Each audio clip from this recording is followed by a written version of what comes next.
Les amis, je sors d'une session du travail là, sous pression.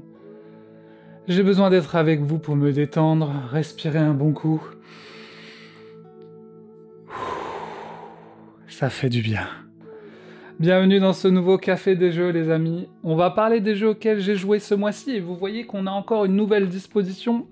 J'ai mis le petit micro.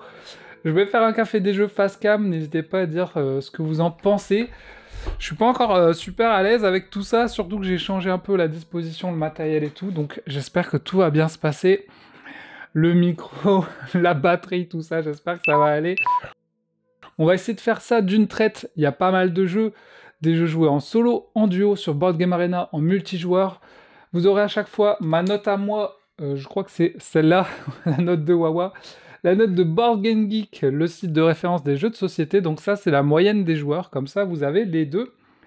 Une lunette de bronze si le jeu est ok, une lunette d'argent si le jeu est pas mal, et une lunette d'or s'il est vraiment incroyable. Est-ce que vous êtes prêts les amis? J'espère que ça va aller. Allez, on va commencer déjà par les jeux en solo. Alors, ce mois-ci, ce que j'ai fait, j'ai regardé un peu ma ludothèque, et c'est vrai que je me suis dit qu'il y a plein de petits jeux que j'avais achetés en promo par-ci par-là, pas très cher dans des ventes flash, et que j'y avais toujours pas joué. Je voulais y jouer en multijoueur, mais j'avais pas réussi à les sortir. Et donc là, je me suis dit, allez, vas-y, je les sors, je les joue en solo. Donc, pour ce Café des jeux, on va commencer par le jeu Café. Alors, Café, il est noté par les joueurs. Alors, attendez que je m'y retrouve là, vu qu'on est en nouvelle disposition. Il est noté par les joueurs 7,2 pour le jeu Café. Donc j'y ai joué en solo, donc 7,2. On est sur 10 hein, sur les notes. C'est plutôt une bonne note, je trouve, pour ce café. En fait, le but du jeu, c'est... c'est quoi d'ailleurs le but du jeu? C'est de fabriquer du café, en fait. Le problème, c'est que le café dans ce jeu est représenté par des cubes. J'aurais bien aimé qu'il soit représenté plutôt par du café, des petits grains de café, ça aurait été marrant. Là, c'est des cubes, donc ça donne pas trop envie. Bon, le matériel, il est vraiment basique, quoi, hein. C'est des feuilles et des cubes. C'est sûr qu'on n'est pas en mode waouh, incroyable matériel. En même temps, je crois que j'avais eu 5 balles en vente flash. Je l'avais acheté il y a plus d'un an. Je l'avais toujours pas sorti. Donc là, je me suis dit, allez, je le teste en solo. Je pense que ça pourrait plaire à certaines personnes. Il faut créer son café. Donc en fait, vous allez avoir vous allez avoir 3 cartes à chaque fois. Il va falloir en choisir une pour mettre dans votre zone. Il y a un petit côté Cascadia où tu prends des trucs, tu le mets dans ta zone. Sauf que j'ai pas retrouvé le même plaisir que dans un Cascadia, par exemple. Je me suis presque un peu ennuyé. Euh, Ce qui est intéressant, c'est que quand tu prends une tuile et tu dois la mettre dans ta zone de tuiles, quoi, enfin c'est des cartes, tu es obligé de recouvrir 2 zones de ta zone, en fait, deux carrés. Du coup, tu sais que tu vas perdre des éléments. Tu peux perdre des manufactures, des trucs pour produire du café. En gros, il faut produire du café, le sécher, le torréfier et l'envoyer dans des, dans des cafés pour gagner des points. À la fin, vous gagnez des points. Mais en solo, bon, bah, vous avez, ouais, on va dire, vous savez pas trop. Et bon, en solo, je trouve pas ça incroyable. Je pense que c'est le genre de jeu plus marrant à plusieurs. On va en voir d'autres avec lesquels j'ai joué tout à l'heure qui, je pense, sont plus sympas à plusieurs. Donc, j'ai tellement de jeux en solo maintenant, que ce soit des gros, des petits, que Café, pour moi, s'il n'est pas dans ma ludothèque, c'est pas grave en fait. Il va pas me manquer, donc je pourrais très bien le revendre. Comme vous le voyez, il m'a pas convaincu vraiment. J'ai pas trouvé ça mauvais, mais bon, je pense qu'il y a mieux. Donc je vais lui mettre un 5,8. 5,8 pour moi, Café. Parce que, ben, c'est pas qu'il est mauvais, mais je pense qu'il y a largement mieux et que moi, je me suis un peu ennuyé et je pense que je préférais y jouer à plusieurs, peut-être à deux. Mais je sais qu'il y a des gens qui l'aiment bien et il existait un mode campagne pour le jeu. Je sais pas, peut-être qu'il manque quelque chose par rapport à d'autres jeux, donc je vais pas lui mettre de lunettes pour le petit café. Désolé, t'auras pas de lunettes. Allez, on continue et j'ai joué Ah, balade à Burano. Alors, est-ce que la lumière, niveau luminosité, j'espère qu'on est bon. Balade à Burano, que j'avais acheté aussi il y a un bon petit moment. En plus, c'est marrant parce que quand je l'avais acheté, euh, j'étais parti à Venise. J'étais parti à Venise avec Kumquat, on était parti là-bas. Et on n'a pas eu le temps d'aller visiter Burano. Bon, moi, j'y étais déjà allé quand j'étais plus jeune. Alors, sur BGG, il est noté 7,1. Parce que Burano, c'est une petite île à côté de Venise où vous avez des maisons de couleurs. Donc la pochette est plutôt cool, effectivement. Il est noté quand même 7,1 par les joueurs. Je suis assez surpris de la note. Comme pour Café, je trouve que les gens le donnent bonne note. Et ça, c'est pareil, en solo, je me suis fait chier. J'ai joué dans le canapé le soir, j'ai pas réussi à finir ma partie. J'ai dû reprendre le lendemain et tout. J'en avais marre parce qu'en fait, en solo, j'ai trouvé que il n'y avait pas de compétitivité, de pression. J'ai pas ressenti un plaisir de devoir finir mon jeu. Je me suis vraiment ennuyé. En gros, tu dois construire justement. T'as des maisons, donc tu dois construire tes maisons, le toit, le premier étage et le rez-de-chaussée, quoi. Et tu dois en construire 5 en gros. Tu dois faire une zone de 5 maisons, et il faut qu'elles soient de couleurs différentes.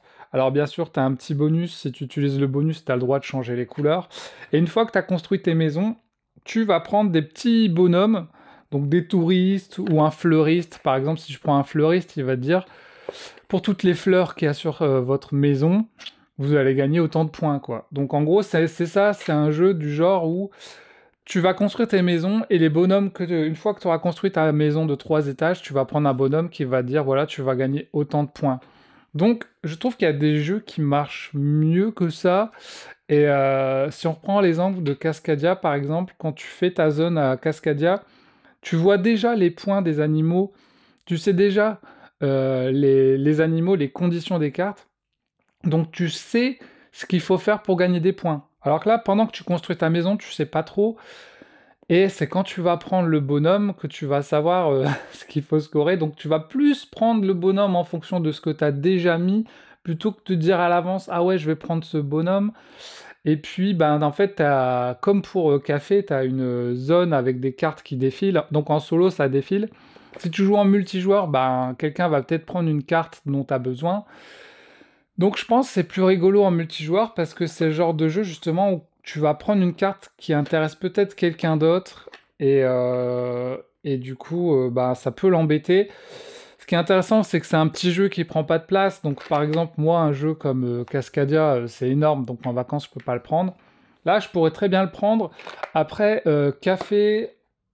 Café, Burano, c'est des jeux qui sont restés dans ma ludothèque et que je n'ai pas sortis. Donc ce mois-ci, je me suis forcé à les sortir pour y jouer. Comme prévu, je me suis ennuyé et j'ai compris pourquoi j'arrivais pas à les sortir parce que ben ils m'avaient pas donné cette envie de les sortir et en y jouant, ça m'a pas plus donné envie d'y jouer. Ah, bah il y a Kumquat qui rentre. Attendez, je vais lui dire bonjour, je fais pause et je reviens. Voilà, désolé. Kumquat est rentré du boulot. Du coup, on va reprendre. Donc, Burano, je lui ai mis une note de 5,6. Donc, un peu plus que... non, un peu moins que Café. Je me suis encore plus ennuyé que Café. Donc, je le recommanderais pas en solo. Après, à plusieurs, ça peut être sympa. J'aimerais bien le tester. En fait, je voulais le tester Kumquat, mais elle avait pas envie de jouer à ça. Donc, bah voilà, hein. Pas de lunettes pour balade à Burano, malheureusement. On continue en solo. J'espère qu'il y aura des lunettes d'or quand même, les amis. Désolé, là, je mets des mauvaises notes, mais que voulez-vous, je me suis ennuyé. Ça veut pas dire que les jeux sont mauvais, ils peuvent plaire à certaines personnes. Pour ma part, je me suis ennuyé et je pense que je peux les revendre. Ça peut sortir de ma ludothèque sans problème. J'ai joué en solo à One Deck Donjon, petit jeu que j'avais acheté aussi il y a un moment, qui est pour moi un peu le concurrent de Mini Rogue. Et One Deck Donjon, il est noté 6,9. C'est quoi ces notes? Il est moins bien noté que Burano et Café. Alors que pour moi, c'est l'inverse. C'est l'inverse pour moi. One Deck Donjon, bah, c'est un dungeon crawler, donc moi j'ai bien apprécié One Deck Donjon, même si il n'est pas exempt de défauts. Déjà, le livret de règles, je trouve qu'il est mal écrit. Euh, Quand j'ai lu le livret de règles, j'ai presque pas compris le jeu. Je suis allé voir des vidéos et j'ai dit ah ouais, mais en fait c'est facile. Et franchement, si vous êtes nouveau joueur et que vous achetez le jeu, vous allez lire le livret de règles, vous allez dire vas-y, j'ai pas envie d'y jouer. Donc n'hésitez pas à regarder des vidéos de gameplay. Moi j'en ai pas fait, je sais pas si j'en ferai une. Il y en a qui sont déjà très bien faites. Donc finalement j'ai apprécié le jeu une fois que je connaissais les règles, mais les livrets de règles étaient pas fous. Et finalement tu choisis ton personnage, hein, il y a que des nanas, et ton personnage il va avoir des dés, donc des différentes dés de couleurs, magie, agilité et force.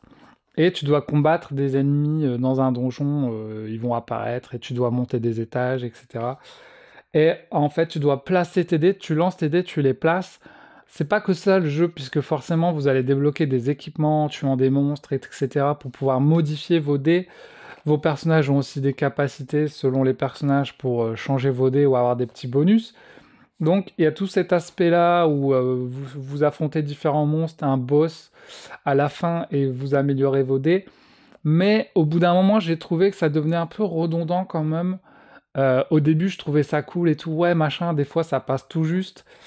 Et même s'il y a l'aléatoire des dés, t'as plein de façons de les modifier un peu, donc c'est pas que de l'aléatoire, mais au bout d'un moment, ça devient un peu très mécanique, quoi. C'est tu lances tes dés, tu les places, tu lances tes dés, tu les places. Donc, au bout d'un moment, j'ai commencé à perdre un peu du plaisir de jeu, j'avoue.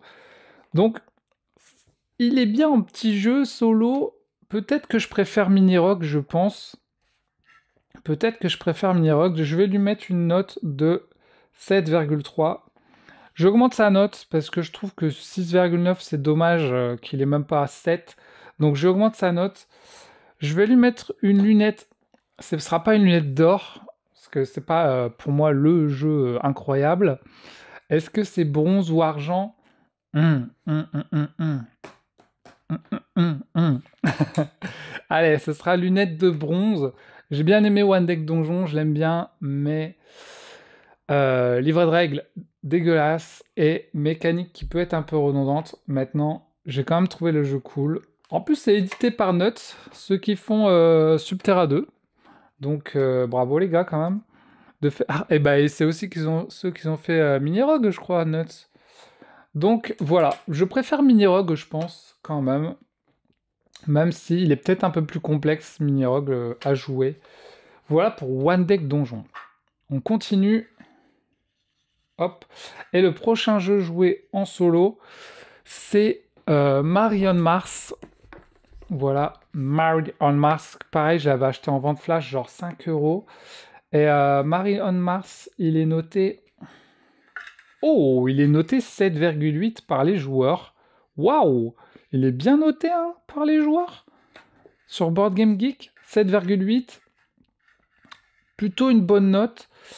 Bon, déjà, c'est une sorte de campagne, puisqu'en fait, vous allez avoir des tuiles, et les tuiles, finalement, c'est des missions. Combien il y a de missions, ils disent? Il y en a 30, ouais. Il y a 30 missions, et tu dois faire bouger Marianne Mars pour la faire sortir, en gros. Il y a un point d'entrée, un point de sortie. Tu vas les faire bouger avec des petites tuiles comme ça, et tu vas jouer sur des petits plateaux comme ça. Voilà. Donc il y a juste ça dans la boîte. Mais j'ai trouvé ça intéressant parce qu'il y a un petit côté jeu vidéo où tu dois sortir ta Marie on Mars, sortir Marie de Mars. Et tu peux jouer dans ton lit, tu peux jouer dans le train, tu places tes petites tuiles, tu déplaces ton petit bonhomme. Et c'est pas si évident, au début c'est assez facile, tu te dis ouais bon voilà. Et au bout d'un moment tu te dis punaise j'y arrive pas quoi, je suis bloqué. Et au bout d'un moment t'es obligé d'aller voir les réponses. Donc, un bon petit casse-tête. La particularité, c'est que ben, si tu places une tuile, il va avancer par exemple. Si tu places une autre, il va avancer puis tourner, etc. Et tu peux placer des tuiles entre. C'est ça la particularité, t'es pas obligé de les mettre à la suite. et tu vas devoir... Ouais, c'est un casse-tête, quoi. C'est un casse-tête, donc j'ai bien aimé. Est-ce qu'il mérite 7,8 en note? Je vais lui baisser un peu sa note. Je vais lui mettre un 7,1. Parce que des fois, déjà, une fois que tu as fini les 30 missions, bah, je suis pas sûr que tu y reviennes. Aussi, je pense que c'est un jeu où tu peux vite te lasser. Même en n'ayant pas fait les 30 missions, tu peux te dire au bout d'un moment, j'en ai marre. Après, pour moi, c'est le genre de jeu, c'est pas le genre de jeu que je vais jouer à la maison, mais c'est le genre de jeu que je vais emporter en vacances, comme mes micro-games. Je prends mon île des prédateurs, je prends Mario Mars, je prends Dungeon Exit en vacances pour déconnecter, voilà, t'es à la montagne après une journée de rando, hop, tu te mets dans le canapé, tu sors ça, tu te fais ton petit casse-tête. Pour moi, c'est totalement ce genre de jeu où je prends du plaisir à jouer en vacances pour déconnecter un peu, déconnecter des écrans. C'est pas le genre de jeu que je vais jouer chez moi. Chez moi, je préfère jouer à des gros jeux bien, bien où on s'éclate. Donc voilà, il est pas mauvais. Je l'ai eu pour pas cher pour l'instant, mais il est vraiment plutôt pas mal finalement en tant que casse-tête. Hop, les royaumes sauvages. Celui-là, j'avais eu pas cher aussi en promo, à 8 euros, je crois, sur Philibert. Très jolie boîte. Alors, j'aime beaucoup, c'est des petits animaux et tout. Du coup, celui-là aussi, je l'avais pas sorti. Je me dis, allez, vas-y, je vais y jouer en solo, c'est parti. Il est noté par les joueurs. Mince, où est-ce qu'il est? Il est noté 7. Pas si terrible, hein, la note. Des fois, je comprends pas trop les notes. Euh, En fait, en vrai, il était plutôt bien. Je me suis moins ennuyé que Café Burano. Même si c'est peut-être pas mon genre de jeu en solo. C'est le genre de jeu que je préfère jouer en multijoueur. Grosso modo, vous avez une zone. Vous avez une zone entière qui comprend 8 zones, en fait, 8 territoires. Et grosso modo, il faut se battre pour les territoires en plaçant, en fait, vous avez des cartes avec des animaux et des chiffres. Et parmi vos cartes, il va falloir les placer dans les zones. Sauf que les zones ont des conditions du genre ici, vous pouvez placer que une sorte d'animaux, ou vous pouvez placer que des animaux 1, 2, 3, etc. Pour chaque territoire, vous avez une condition. Donc forcément, vous ne pourrez pas placer votre carte n'importe où, il va falloir respecter les conditions. Et si vous gagnez la zone, il y a des points en fait que vous récoltez, 7 points, 5 points, 8 points. Et si vous êtes dans la zone mais que vous gagnez pas la zone, vous avez quand même 3 points. Donc il y a tout un contrôle de territoire où vous vous dites il faut que je contrôle certaines zones pour avoir les gros points. Et il faut que je sois au moins dans certaines autres zones pour avoir 3 points. Et en solo, ben, votre adversaire, il va juste balancer des cartes dans les zones comme ça. Des fois, il aura une carte bonus, il va en mettre deux en même temps. Donc en fait, il vous met la pression en solo. Et vous, il faut que vous réfléchissiez pour voir quelle zone vous voulez gagner. Puisque la particularité des différentes zones, c'est que genre la zone numéro 8, c'est plus dur de la capturer que la première zone en fait. Donc voilà, il y a tout ça un système comme ça. Le jeu est assez long quand même. Je sais pas combien de temps j'ai mis, au moins 1 heure pour jouer. Je pensais que c'était plus rapide. Après, je pense le temps d'assimiler les règles des premières parties, c'est assez long. Je pense que après, au bout d'un moment, quand t'as compris, tu vas plus vite. Mais ça, c'est pareil. C'est le genre de jeu que j'ai envie de jouer en multijoueur et pas en solo.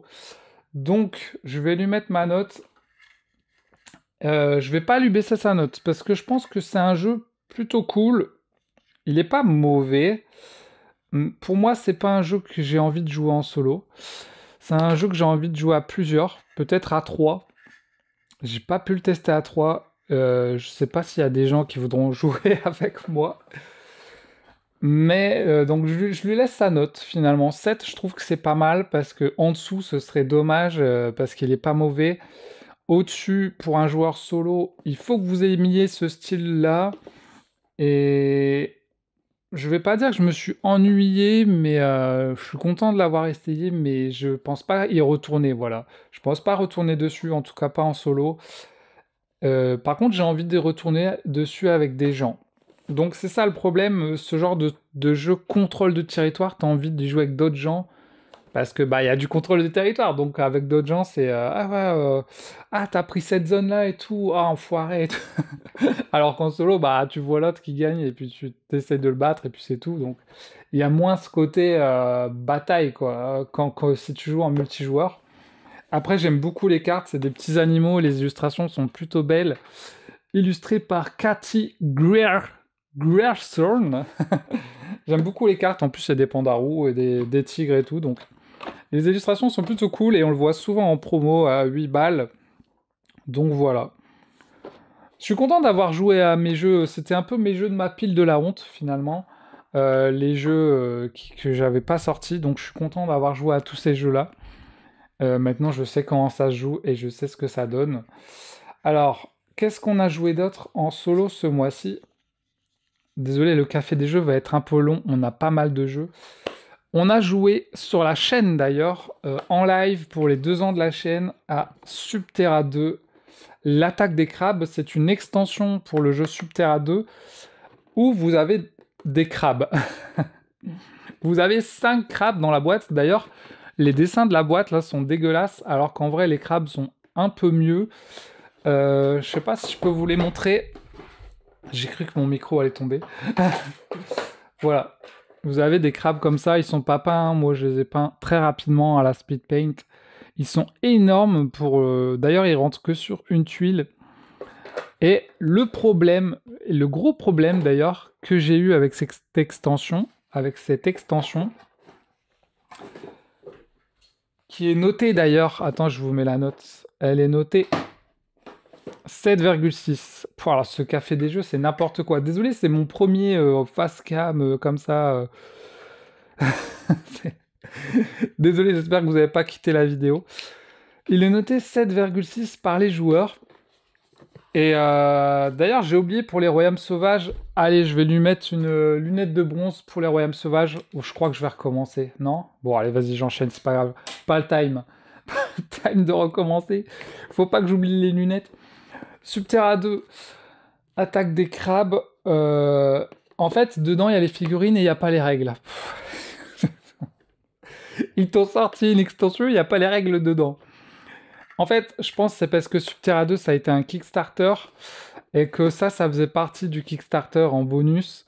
Et en fait, ils l'ont sorti ensuite en boutique, sauf qu'ils ont pas...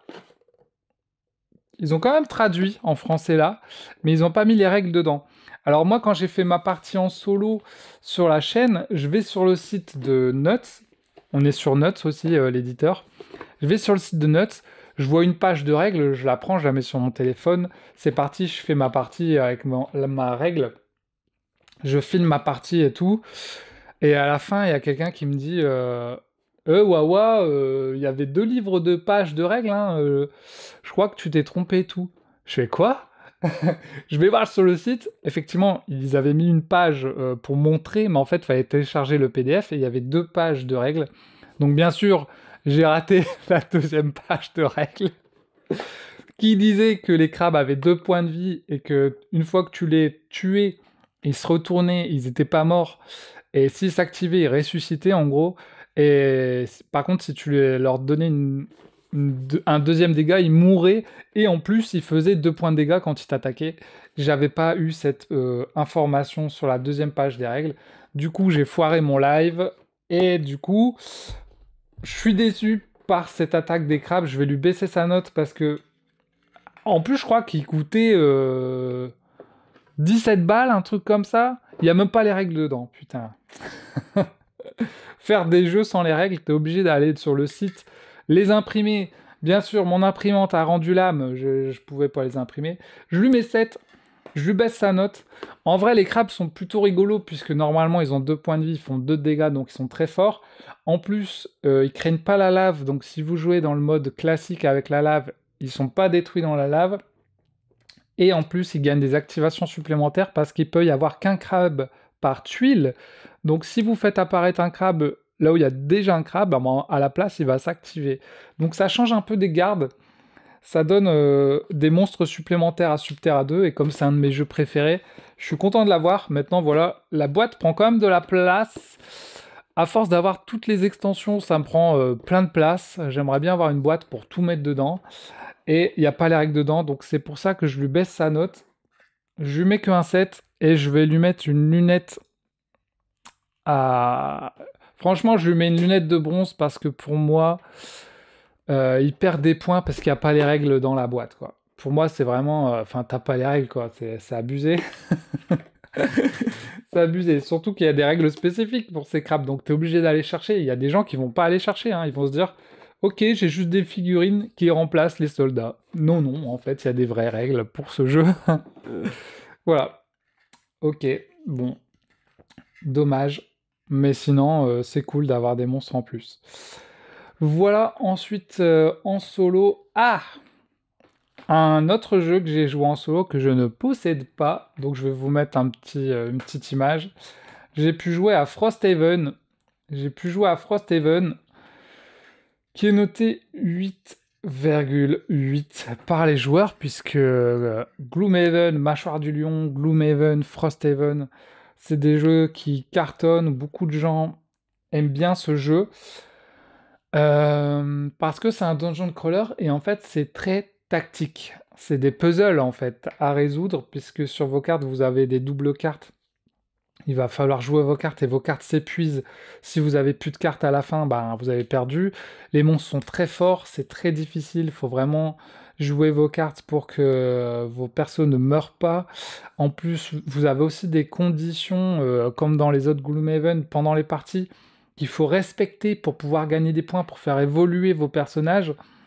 Du genre, bah, vous devez rester à côté des murs, ou vous devez être le premier à tuer des personnages, ou vous devez ramasser plus d'objets que les autres. Donc, vos personnages, ils ont des conditions pendant la partie pour pouvoir gagner des points, et ces points, vous les utilisez pour modifier vos decks de cartes. Parce qu'à chaque fois que vous attaquez, vous avez un deck de cartes qui va vous dire vous faites x0, vous faites un x2, vous faites un plus 1, moins 1. Enfin, ça, c'est des règles qu'on retrouve dans Gloomhaven et Gloomhaven Mâchoire du Lion. La particularité de Frosthaven, c'est que vous êtes dans un monde un peu de glace, finalement, et vous avez aussi un campement. Ce campement, vous allez pouvoir crafter des potions, crafter des équipements, construire d'autres bâtiments et d'autres trucs qui vous donnent accès à d'autres lieux. Donc il y a tout un système de campement. Bon, est-ce que c'était nécessaire? Je sais pas, parce que dans le Gloomhaven Mâchoire du Lion, par exemple, vous aviez déjà un système de marché où vous pouvez acheter des trucs. Je crois que je préfère le système de Mâchoire du Lion avec le marché. Pourquoi se compliquer avec un campement, avec des crafts et tout, je sais pas, mais pourquoi pas. Euh, Aussi, au niveau des personnages, j'ai trouvé qu'il y avait... Du coup, j'ai testé tous les personnages de Frosthaven. Je me suis galéré, je faisais des parties à 4 persos pour pouvoir tester tous les persos, jusqu'à trouver les persos que je préfère pour jouer avec les persos que je préfère. Donc je vais essayer de vous parler de tous les personnages. Donc on a le Bannière Spear, c'est une humaine qui se bat avec une bannière et qui doit poser sa bannière en fonction des alliés, etc., pour donner des bonus, etc. J'ai joué une partie avec elle, j'ai trouvé que c'était hyper galère de jouer avec sa bannière. J'ai trouvé que c'était pas intuitif et que c'était hyper dur de se placer en fonction des alliés et tout. Donc j'ai pas joué avec elle. Je trouve qu'elle est assez dure à jouer. C'est pas pour les joueurs débutants parce que faut vraiment réfléchir, trop réfléchir. Ensuite, il y a la Deathwalker qui invoque des ombres sur des zones, et ces ombres que tu vas pouvoir... Enfin, c'est des ombres, des zones d'ombre. Elle peut en invoquer plusieurs, et tu vas devoir déplacer ces zones d'ombre sur la map pour jouer avec, parce que tu peux taper avec ces ombres, tu peux te téléporter dans ces ombres. Un peu comme pour la bannière Spear, j'ai trouvé qu'elle était très difficile à jouer.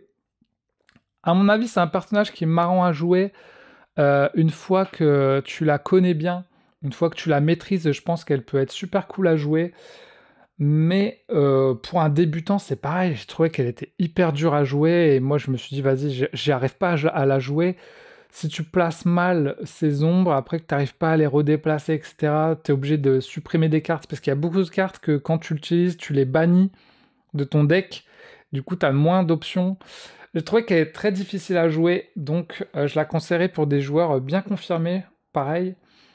Ensuite, on a la nécromancienne. D'ailleurs, je pense que c'est le personnage le plus simple à jouer, la nécromancienne, donc je la recommanderais pour des joueurs débutants. Nécromancienne, puisque finalement, elle va invoquer des squelettes, etc. Elle invoque des monstres. Elle se sacrifie 2 points de vie pour invoquer des squelettes et tout, et après tes squelettes, bah, ils attaquent, donc... Et en plus, elle a un petit côté soutien, elle peut soigner les gens et tout. Donc celle-là, super simple à jouer, plutôt cool. Franchement, si vous débutez, vous voulez être un peu en retrait, elle m'a fait penser un peu dans Dofus, les Osadomas, je sais pas si vous connaissez, qui faisaient des invocations, qui envoyaient ces invocations.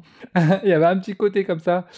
Voilà, donc je l'ai trouvé cool et simple à jouer, mais par contre, le problème c'est que dans Frosthaven, les maps sont assez petites, assez réduites, et le fait d'avoir des invocations en plus, surtout si vous en faites plusieurs, le fait d'avoir des invocations, ça prend la place sur la map et des fois ça vous gêne.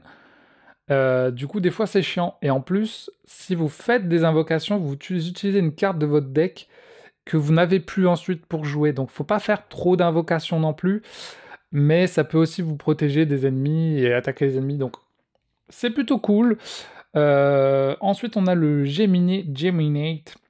Le Geminate, il est vraiment cool. Je l'ai gardé dans ma team, donc ça, c'est un des personnages que j'ai gardé dans ma team. Parce qu'en fait, il a deux decks. Il a un deck qui est plutôt à distance et un deck qui est plutôt au corps à corps. Donc en jouant certaines cartes, tu vas changer ton deck à distance, au corps à corps, etc. Et je l'ai trouvé super, comment dire, super équilibré en fait.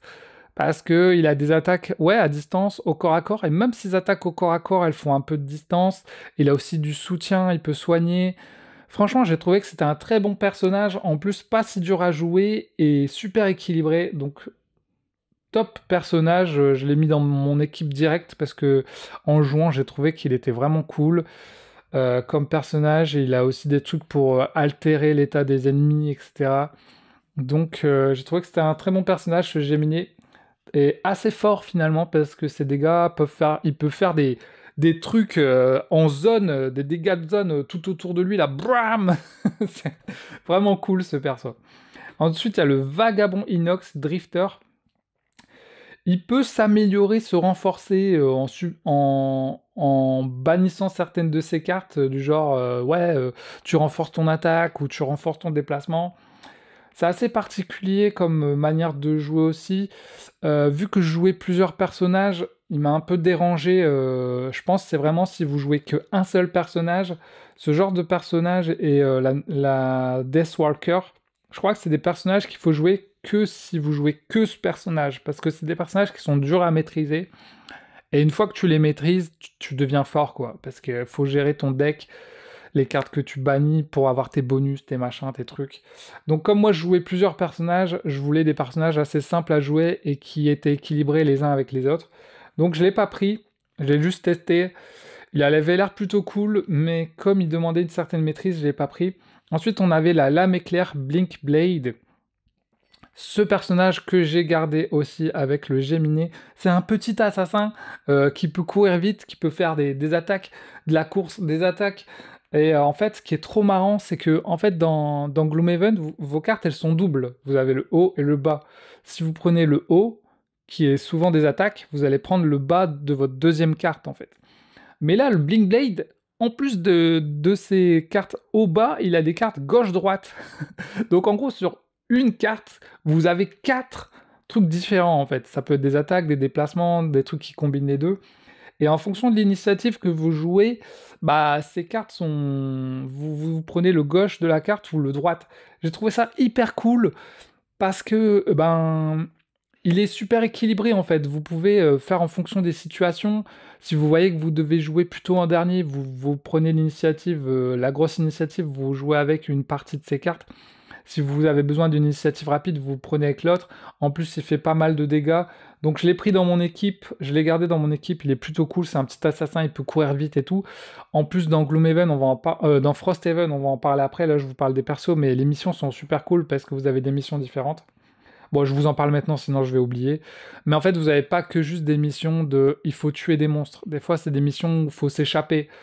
Ou alors des missions où il faut protéger un gars, etc. Donc, par exemple, les missions où il faut s'échapper, bah tu vas peut-être pas tuer tous les persos.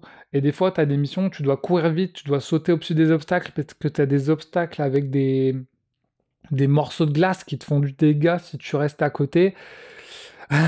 Donc soit tu dois buter des morceaux de glace, soit tu dois sauter au-dessus, t'échapper et tout. J'ai trouvé ça cool hein, dans Frosthaven qu'il y ait différentes missions avec différents objectifs et pas que juste tuer des monstres. Et il y a la monstre avec les deux boss. À un moment, il y a deux boss qui s'affrontent. C'est trop bien cette mission. Je vous en parle après en mode spoil. Et ensuite, on avait qui d'autre? Ah bah là, c'est les persos de base. Il me semble que c'est tout. Donc je vous donne un petit spoil. Si vous voulez pas être spoilé, n'écoutez pas. Justement, il y a cette mission où à un moment, il y a deux boss qui s'affrontent. Il y a un Yeti et une meuf, je sais pas, un peu bizarre. Une géante. Et tu vas devoir tuer un de ces boss pour la mission. Et le boss qui survit, il va être dans ton équipe. En fait, tu vas le débloquer. Et du coup, moi, j'ai débloqué le Yeti qui a rejoint mon équipe. Le Yeti, c'est celui qu'on voit sur la boîte, en fait, de Frosthaven, le gros Yeti, là. Et après, il rejoint ton équipe. Et ce perso, je crois, c'est mon perso préféré. Il est trop bien. Il te fait du dégât, il peut se soigner, il peut mettre des glaces par terre qui font du dégât aux ennemis, il peut avoir des bonus. Il est vraiment fort. Donc je prenais une équipe de 3, je prenais le Yeti, le Bling Blade, là, le petit assassin, et l'autre avec ses insectes qui fait des dégâts à distance. Et ces trois persos ensemble, j'ai trouvé que ça faisait une équipe vraiment forte.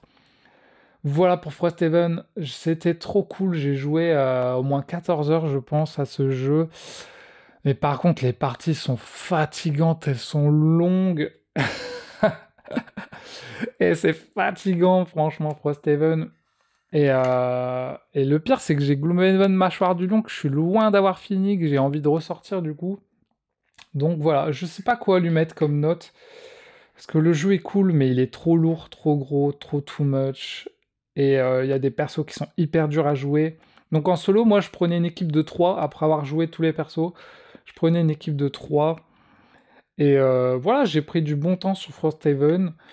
C'était trop cool. Donc je vais lui mettre, allez, une note de... Je lui mets une note de 8. En vrai, il est bien, mais il est too much. Il est trop long. Mais j'ai bien aimé les moments que j'ai passés dessus. Je vais lui mettre une lunette d'argent pour Frosthaven. Je lui mets pas une lunette d'or parce que c'est too much. C'est beaucoup trop long, c'est beaucoup trop de trucs, c'est beaucoup trop cher. Bon, mais la zone de campement, j'ai trouvé ça, il y en a pas forcément besoin. Franchement, tu mets un marchand, moi ça me va. Les différentes missions, j'ai trouvé ça cool. Et le fait qu'on peut débloquer plein de persos. Après, c'est assez long de débloquer les persos. Mais il y a des missions plutôt cool. Au début, c'est plutôt des mecs de glace. Après, vous avez des petits robots et tout à buter. Vous avez une mission avec un boss. Enfin, j'ai vécu des moments assez épiques. Franchement, donc c'était cool. Voilà pour Frosthaven. Désolé, c'est super long. Mais bon, c'est pas grave. On va passer aux jeux joués en duo. J'espère que ça enregistre toujours. Hop, les jeux joués en duo. C'est parti. J'ai joué à Daydream en duo. Et vous voyez que je l'ai acheté, j'en avais parlé dans le Ludinor, la vidéo de Ludinor, puisque je l'ai découvert au festival Ludinor. J'y ai joué en solo. J'ai trouvé ça assez cool. C'était assez zen, mais je me suis dit, est-ce que je vais l'acheter vraiment pour jouer en solo? La réponse est non. Je me suis dit, je vais pas l'acheter, je pense pas l'acheter pour pouvoir jouer en solo. Parce que j'ai trouvé ça cool, zen et tout, mais je me suis dit, bon, ok, il y avait un petit côté ok game dans le genre, ok, c'est cool, mais voilà quoi, c'est pas non plus, ça casse pas non plus toutes les briques. Et puis j'en ai parlé à Kumquat. Je lui ai dit, ouais, j'ai joué à un petit jeu qui ressemblait un peu en Sudoku, à un Sudoku et tout. Et Kumquat, elle adore les Sudoku, elle fait des pages entières de Sudoku, des livres entiers de Sudoku. Elle m'a dit, ouais, j'aimerais bien l'essayer et tout. Du coup, bah voilà. Je l'ai acheté pour pouvoir jouer avec elle. Du coup, on a joué en duo. Donc tu lances tes dés, t'as des petits plateaux, et il y a un petit côté Sudoku, ouais, où tu dois à chaque fois écrire 2 chiffres dans les nuages. et à la fin tu remplis ta grille, et s'ils sont dans l'ordre croissant ou décroissant, tu gagnes un bonus, et tu dois faire plus de bonus que des petits objets, tu dois faire plus d'objets que l'autre.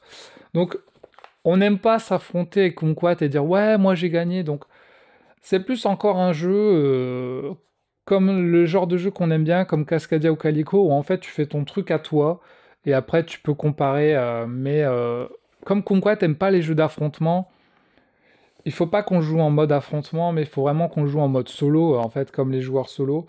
Et pour les joueurs solo, c'est plutôt cool, et ce que je trouve incroyable par contre, ce que je trouve incroyable, c'est que finalement ce jeu, c'est pas grand-chose. Ils ont mis juste des dés, des feutres, des dés, des feutres. Bon, bien sûr, il y a la règle. Mais ensuite, c'est des plateaux. Bah, vous avez 4 fois, 5 fois le même plateau. 5 fois le même plateau. Le plateau qui se déroule en 3. Et finalement, c'est ça le jeu. Le jeu, c'est une illustration, 2 illustrations. C'est tout. C'est juste ça le jeu, quoi. C'est 2 illustrations. C'est un truc de fou parce que tu te dis, avec 2 illustrations. Bon, bien sûr, le fait qu'il se déplie, bah, tu peux transformer ton jeu en 1, 2 ou 3, ou même en derrière. Enfin, du coup, tu fais plusieurs combinaisons possibles avec juste 2 illustrations. Comme quoi, des fois, tu cherches compliqué pour créer des jeux. Au final, avec rien que 2 illustrations et un plateau qui se plie pour transformer ces illustrations en plusieurs, tu arrives à faire un jeu cool que les gens aiment bien. Et bah voilà, t'as tes petits nuages et tes petits trucs. Donc, il a beaucoup marché sur les réseaux sociaux, beaucoup de monde en parlait. Donc voilà, bah j'en parle aussi. Et donc il y a ce petit côté Lofi, comme les musiques de Lofi. Il y a même une petite QR code pour jouer en mode Lofi. La boîte est assez jolie, assez bizarre d'ailleurs. C'est bizarre cette boîte en hauteur. Je sais pas pourquoi ils ont fait une boîte en hauteur. Comme ça, bah c'est pour aller avec les planches qui sont dedans. C'est fou, tous ces jeux qui ont des tailles de boîtes différentes. Alors, il était noté quoi? 7,5. Je vais essayer d'accélérer. Allez, je vais lui augmenter un peu sa note. Je vais lui mettre un 7,8. Je vais lui mettre une lunette d'argent. Je ne mets pas une lunette d'or parce que pour moi, ça reste un OK game dans le sens où ça reste beaucoup d'aléatoire. Et d'ailleurs, Kumquat elle-même me l'a dit que, en fait, quand tu fais un sudoku, tu as un problème à résoudre. Donc, une fois que tu l'as résolu, tu sais si tu as réussi ou pas. Ici, comme tu lances des dés, tu sais jamais vraiment le résultat que tu vas avoir, et c'est un peu lié au hasard en fait. Parce que, ok, tu vas placer stratégiquement les trucs, mais au bout d'un moment, bah, si tu lances les dés et que tu fais que des 1, bah, tu vas être bloqué quoi. Après, notamment si tu joues en solo, après si tu joues par exemple à 2, t'es logé à la même enseigne puisque t'as les mêmes dés. Donc c'est celui qui va mieux gérer son truc. Et il y a ce petit côté, tu peux refuser un dé pour avoir un bonus, que tu réutilises ce bonus pour changer ton prochain dé. Donc c'est un jeu finalement où tu te dis, est-ce que je prends pas le dé pour pouvoir débloquer un bonus après pour faire un meilleur dé plus tard? Il y a ce petit côté là finalement. Donc médaille d'argent parce que le jeu est cool, il a bien marché. Ça part d'une idée simple et finalement ça fait un jeu qui marche bien. Finalement, t'as même pas besoin de ce jeu-là, hein, Fred. Si t'avais juste le jeu en PNP, tu l'imprimes chez toi, t'as un stylo et puis voilà, tu peux jouer. Et ça me donne de l'espoir parce que ça montre que avec des idées simples et pas forcément beaucoup de matos, on peut faire des jeux cool et accessibles. J'aimerais bien, j'aimerais bien savoir d'ailleurs les statistiques. euh, Ça va être bizarre ce que je veux dire, mais j'aimerais bien savoir le nombre de femmes qui aiment ce jeu. Parce qu'en fait, quand j'ai été voir les commentaires sur MyLudo, sur Board Game Geek, j'ai vu beaucoup de nanas en parler.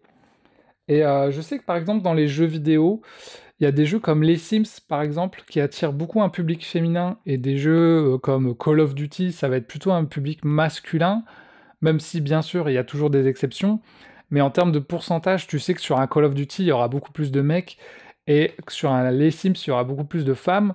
Et ça, je pense que si on prend des statistiques, à mon avis, il y a plus de femmes qui jouent à ça que de mecs, je pense. Dites-moi si vous êtes une nana, si vous avez ce jeu.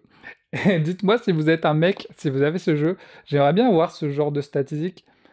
C'est pas sexiste, hein, je suis plutôt, je suis plutôt féministe, mais ça m'intéresse de le savoir. Je pense qu'il y a des types de jeux de société qui attirent plus les femmes que les mecs. Et d'ailleurs, si je vous parle d'un gros jeu de Frosthaven, à mon avis, Frosthaven, il y a plus de mecs sur ce jeu. Donc voilà, je pense que c'est intéressant. Faudrait peut-être en faire une vidéo, enfin peut-être que ça peut déclencher des mauvais messages, donc faut peut-être pas se lancer là-dedans, je sais pas. Dites-moi ce que vous en pensez, c'est toujours intéressant de le savoir. Ensuite, en duo, j'ai joué à... on a joué à Dictopia. On a joué à Dictopia, donc voilà, petit jeu que j'avais eu en rescapé, moins cher. Il est noté 7,3 par les joueurs. Donc là, on a joué que en duo avec Conquat. C'est un jeu de lettres, finalement, où va vous falloir résoudre des mots, en fait, tout simplement. Au début, vous prenez, je sais plus, c'est 8 cartes. 8 cartes, et vous avez une petite condition du genre, dites-moi un prénom. Donc voilà, sur chaque carte, vous avez deux mots, deux lettres, pardon. Et ben voilà, en regroupant ces deux lettres, si j'arrive à faire, je sais pas, un A, est-ce qu'on n'aurait pas un W quelque part pour essayer de faire un Wawa? Non. Bon, c'est pas grave. Si je mets le M et le A, ça fait ma. Après, je mets, je sais pas, un E. Ici, après, je trouve le R et le I pour faire Marie, par exemple. Bien sûr, si j'ai pas le R et le I, bah, va falloir que je trouve autre chose. Donc, voilà, vous avez un timer et va falloir faire un mot d'une condition donnée avec le timer. Donc, si vous jouez contre quelqu'un, bah, va falloir faire ces trucs. La particularité, c'est que vous avez des petits yeux sur les trucs et des fois, ben, par exemple là, il est marqué 13, donc il vous faut au moins 13 yeux pour avoir les bonus de points. Donc il va falloir en plus jouer des cartes avec beaucoup de yeux. Si vous voulez arriver à 13, après ça peut très bien être 7 ou 9, enfin bref. C'est un jeu de mots finalement, il va falloir refaire des mots grâce à ces petits dominos. Et les yeux pourront vous donner des bonus en plus. Donc c'est pour les gens qui aiment bien ce genre de jeu, donc c'est pas pour tout le monde. Quoi, t'as pas vraiment beaucoup apprécié parce qu'elle a dit oh vas-y j'aime pas, ça me fait trop réfléchir. Et, et je pense que c'est vraiment aussi en fonction de votre fatigue ou pas. Des fois il y a des moments où vous avez des trous, vous y arrivez pas, vous dites je suis bloqué, vous avez un blocage, vous y arrivez pas. Il y a des moments où vous êtes en forme, vous avez bu du café, vous êtes ouais vas-y j'arrive, je trouve direct. Donc il peut y avoir un équilibre entre joueurs si vous jouez avec quelqu'un qui est hyper chaud et quelqu'un qui est fatigué. Je vais lui mettre la note de 7. Le jeu est plutôt cool.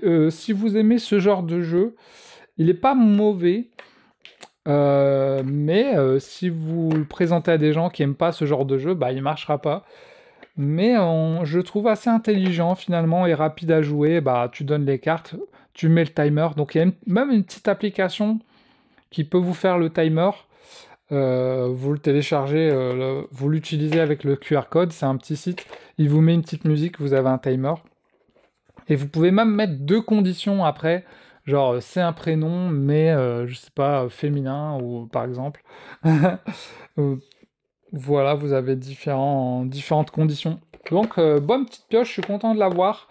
Je vais lui mettre une lunette. Lunette de bronze, je vais lui mettre. Lunettes de bronze, mais dans le côté, j'ai quand même bien aimé. Donc, c'est pas mauvais. Voilà, lunettes de bronze, c'est cool. Je l'aime bien, mais il est pas non plus. C'est pas mon jeu préféré en mots, je pense. Mais voilà. Il restera dans la ludothèque, celui-là. Je le vends pas quand même. Parce qu'il peut marcher avec certaines personnes. Ensuite, aïe. Alors là, on a un problème, les amis. On a un gros problème. Agent Avenue. Oh là là. On a un gros problème, je sais pas quoi faire là. Le design est plutôt cool, en mode Zootopia. Vraiment, ça me fait penser trop à Zootopia. Tout le monde en a parlé sur internet. C'est le jeu de l'année 2025, apparemment. Il est noté 7,7. Alors, édité chez Yellow et fait par Nerdlab, ceux qui font Mindbug. J'adore Mindbug. Là, on est sur un jeu de 2 joueurs. Alors, il y a une variante pour jouer à 4. Alors, dites-moi si c'est bien à 4. J'ai pas pu l'essayer à 4. Mais en même temps, c'est par équipe. Donc, tu dois être à 2 et tu fais la même chose qu'à 2. Donc, je sais pas si ça marche vraiment à 4. Faudra que je le teste à 4.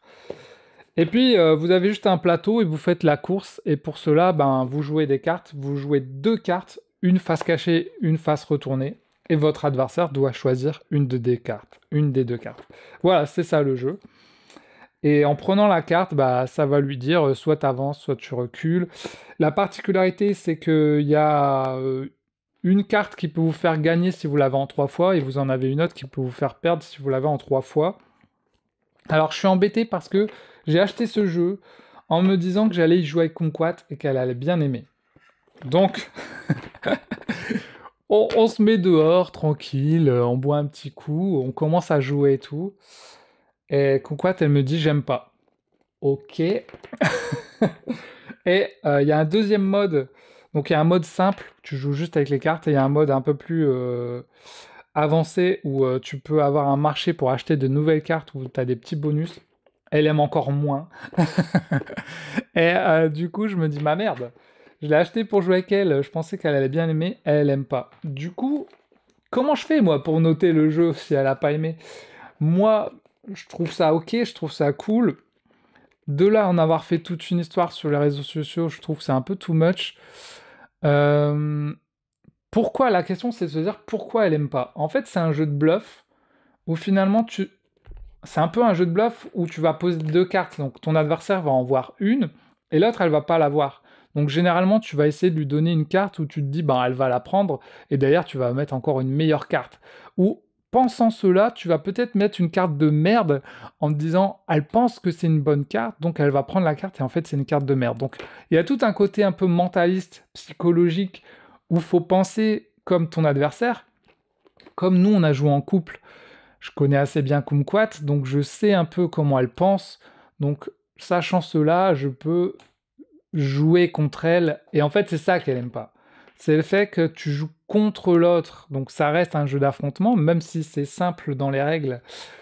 Et il faut penser comme ton adversaire. Et il y a un petit côté mind, pas mindbug, justement, c'est marrant, c'est par les créateurs de mindbug. Mais c'est un peu ce côté-là, un côté mind, faut minder ton adversaire, faut penser comme il pense. Et Kumquat, elle est trop gentille, du coup, moi, je lui mettais des cartes, je l'ai totalement bluffé, du coup, j'ai gagné. Et elle, en mode naïf, oh merci, je prends cette carte. Et je lui dis, mais attends, t'es trop naïf, pourquoi tu prends ça et tout? Elle me dit, oh, ça me saoule, j'ai pas envie de réfléchir, de te battre et tout. Elle aime pas ce côté-là d'affrontement où tu dois emmerder l'autre. Et c'est pour ça, c'est pas parce que tout le monde en a parlé, tout le monde a dit ouais, le jeu est cool, il marche bien, c'est beau, machin, que ça marchera avec tout le monde. Il y a forcément des gens qui vont pas aimer parce que c'est pas pour tout le monde. Alors, du coup, je suis embêté. Qu'est-ce que je lui mets comme note? Forcément, le jeu, ok, il marche bien, les cartes sont jolies, mais ça veut pas dire que ça marche avec tout le monde. Et en tout cas, ça a pas marché avec Kumquat. Donc, c'est ça que j'ai envie de dire. C'est pas parce que tout le monde en parle que le jeu. Du coup, je sais pas quoi mettre comme note. Je vais lui mettre un 7,3. Comme Kumquat n'a pas aimé, et ben, il ressortira pas chez moi du coup. Donc, il faudra que je lui joue avec des autres. Par contre, pour jouer avec des enfants, si vous avez des ados, des jeunes enfants, 14 ans et tout, je pense que ça peut bien marcher s'ils aiment ce genre de jeu. Donc je comprends l'engouement et pourquoi le jeu a bien marché, parce que c'est surtout que c'est très rapide, donc tu peux y jouer rapidement, tac tac, les règles sont assez simples. Après, est-ce qu'on se lasse pas rapidement du jeu une fois avoir fait 10 parties en mode ouais bon c'est bon on a compris. Bon, je me suis quand même commandé des petits personnages de Zootopia pour mettre dedans, pour remplacer les meeples pas terribles. Voilà, je me suis commandé des petites figurines. Mais je suis même pas sûr que je vais y rejouer vu que Kumquat aime pas. Donc voilà pour Agent Avenue, c'est ce que j'avais envie de vous dire. Euh, je l'avais acheté en mode je le prends pour Kumquat, elle a pas aimé. Voilà, vous avez son retour. Elle est pas là pour en parler, mais à mon avis, elle aurait dit ouais, j'aime pas ce jeu. Mais en fait, au final, il y a pas mal de jeux qu'elle aime pas, hein. Donc, chacun a son style de jeu. Moi, j'essaye d'aimer un peu tous les jeux, mais il y a quand même des jeux que, voilà, que c'est pas mon style, hein. Tu prends Balade à Burano, je me fais chier, quoi. Ensuite, on a Shy Monster. Alors, il est où celui-là? Shy Monster, petite boîte. Et là, c'est marrant parce que je pensais que Kumquat n'allait pas aimer, parce qu'il y a un petit côté donjon avec des dragons et un petit bonhomme. Et pourtant, elle a bien aimé, beaucoup plus que Agent Avenue. Puisque dans Shy Monster, tu joues à deux, il y en a un qui construit le donjon, qui met des tuiles, il les met comme il veut. Il n'y a pas beaucoup de tuiles, hein. Il y a quoi? Il y a 15 tuiles, et tu les mets même pas tous, il me semble. T'en mets 7-8, je crois. En fait, la particularité, c'est que parmi ces tuiles, il y a des tuiles qui font rien, et il y a des monstres, et il y a la sortie. Donc, ce qui est trop marrant, c'est que tu mets tes tuiles vraiment comme tu veux, donc tu peux faire un truc linéaire, ou tu peux faire plusieurs embranchements. À un moment, j'ai même mis la tuile juste à côté de l'entrée, et j'ai mis plein d'autres tuiles, et je me suis dit, elle va pas aller à côté de l'entrée, quoi. Ça a pas marché, elle est pas allée, elle a été... Forcément, psychologiquement, là aussi, il y a un petit côté où il faut penser comme l'autre en me disant, il va sûrement prendre les gros chemins en pensant que j'ai mis la sortie tout au bout, alors qu'en fait, j'ai mis juste à côté. Et ce qui est marrant aussi, c'est que les monstres que tu mets, il y a une condition pour les mettre, ces monstres. Donc par exemple, la chauve-souris, tu es obligé de la mettre en diagonale à d'autres tuiles, ce perso, etc. Et t'as 3 niveaux à faire. Et en fait, une fois que t'as fait le premier niveau, tes monstres, si la personne qui joue le soldat a survécu au premier niveau, elle a vu les monstres qui étaient au premier niveau. Donc elle sait qu'il reste plus que ces autres monstres-là, parce qu'on a la liste des monstres. Et comme chaque monstre a une condition, arrivé au deuxième niveau, tu peux te dire, ah, là, il y aura soit ce monstre-là parce qu'il l'a mis là, ça peut être ça.